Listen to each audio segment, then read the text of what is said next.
We're now joined by David Axelrod, who was a key political advisor responsible for Barack Obama's victory in November. He is now a senior White House advisor. And David, I know you've been spending a lot of time with the president-elect. Can you tell us a little bit about his state of mind right now?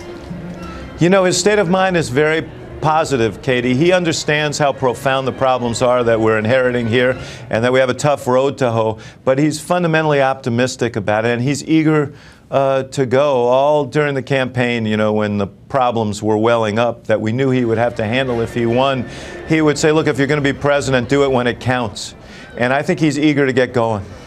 Let's talk a little bit about the speech writing process, if we could, David, because this is undoubtedly the most important speech, or at least one of the most important speeches of his political career. First off, how much pressure is he feeling about this particular address?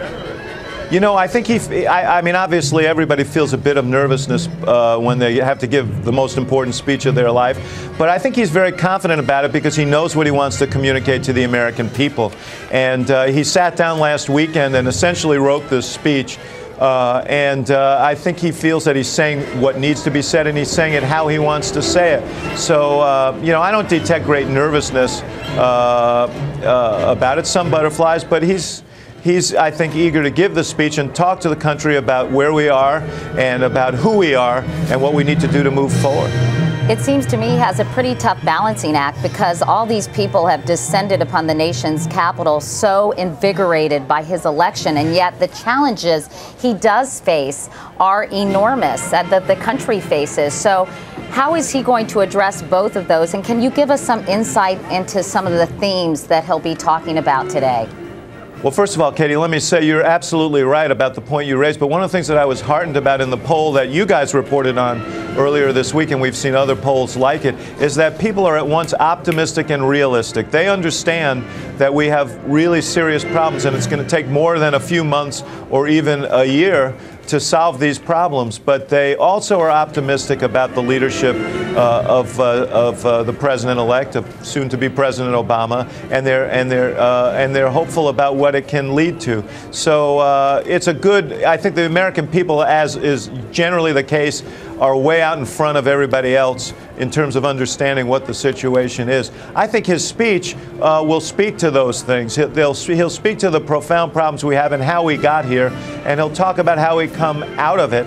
And how we come out of it is to draw on that fundamental sense of responsibility, of shared responsibility that has been the history of this country whenever we've faced great trials. So I think you call it a balancing act, I think he'll achieve that. And he will be talking a lot about sacrifice and personal responsibility. Before I leave you, David, to enjoy the day and maybe talk to other journalists, what are your personal thoughts this morning? Because it must be pretty overwhelming for someone who's been so entwined in the life and political career of Barack Obama.